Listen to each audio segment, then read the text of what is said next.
Bueno, ya estamos.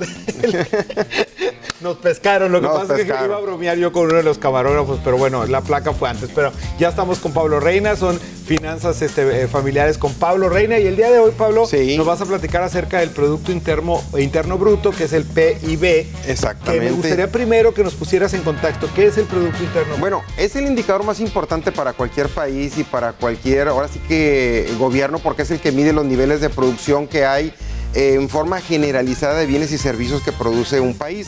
Cuando nosotros estamos produciendo más y generando mayor cantidad de bienes y servicios, empieza a incrementarse el consumo, empieza a incrementarse la productividad, empieza a haber mayor repartición de la riqueza, mayor poder adquisitivo en la gente, y eso es lo que hace que el Producto Interno Bruto, pues cuando estamos arriba de tasas del 5%, porque es lo que escuchamos nosotros en los medios de comunicación, estamos en el óptimo y logramos generar hasta 1 millón de empleos promedio anual. Pero ¿qué pasa cuando nuestro producto no crece? Pues empezamos a ver que la gente no se está contratando, empezamos a ver que la producción está cayendo, empieza a haber despidos, empieza a haber sueldos un poquito más bajos.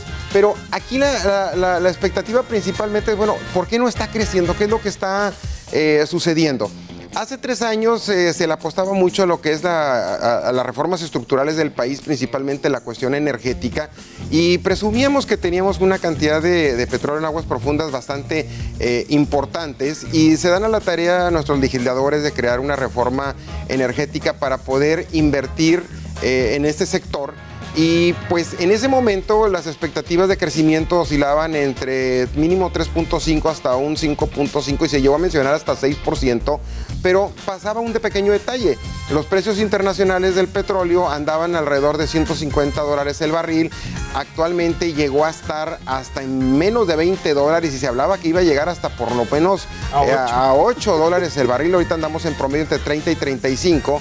Y todo esto se debió principalmente a una sobreproducción de petróleo. Pero ¿por qué es importante mencionar esta variable? Porque de ahí sale el 20% de esos ingresos petroleros, salía el 20% para los ingresos públicos y el gasto público. Hay que mencionar como caso importante que mientras más inversión se haga al interior del país, mayor va a ser el crecimiento, porque se invierte en infraestructura, se invierte en servicios sociales, se invierten en muchas cosas que generan empleo, hay una distribución y eso ayuda. Pero como el precio internacional del barril del petróleo se retrocedió, entonces por ahí no podemos obtener muchos beneficios porque está muy bajo el barril del petróleo. 2, la inversión se detuvo hasta ver condiciones un poquito más óptimas. La otra variable que tampoco nos ha permitido crecer es en materia de exportación. El 80% de nuestra exportación está destinada hacia Estados Unidos, casi podemos decir que hasta un 90%.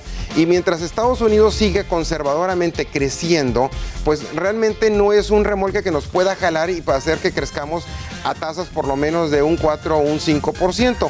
Lo que sí es que bajo las circunstancias en las que nos encontramos y con una reducción en el gasto público, que ya lo anunció nuestras autoridades, bueno, las expectativas oscilan entre un 2 y un 3% de acuerdo que es conservador.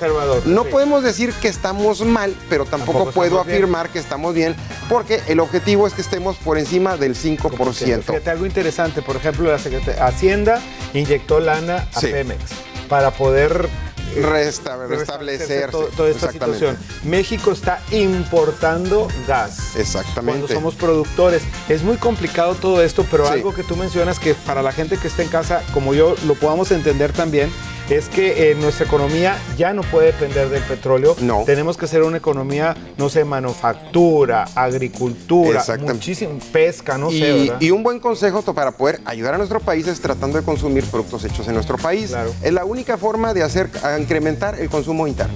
Y además esto es interesante, nosotros que vivimos en frontera, ese gasto hormiguita que vamos a hacer todos los fines de semana para allá, todo eso, hay que buscar aquí, mire, se va a sorprender. Yo antiguamente pues era la costumbre, ¿no? Sí. Ahora yo le puedo asegurar que el 90% de las cosas que se consumen en mi casa se compran aquí en la ciudad de Matamoros. Solo un 10% se compra en el extranjero y ese 10% son pequeños gustos que tiene uno, sobre todo cuando son cosas de la comida y eso, son pequeños gustos, ¿verdad? Exactamente. Pues lo diario, que es lo que mueve, ¿verdad?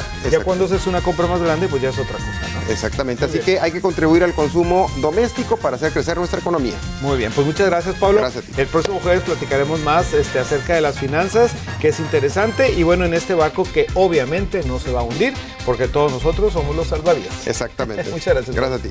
Nosotros vamos a ir directamente a una pausa comercial, pero regresamos con más. Más adelante tendremos la cocina y tendremos muchísimo para compartir.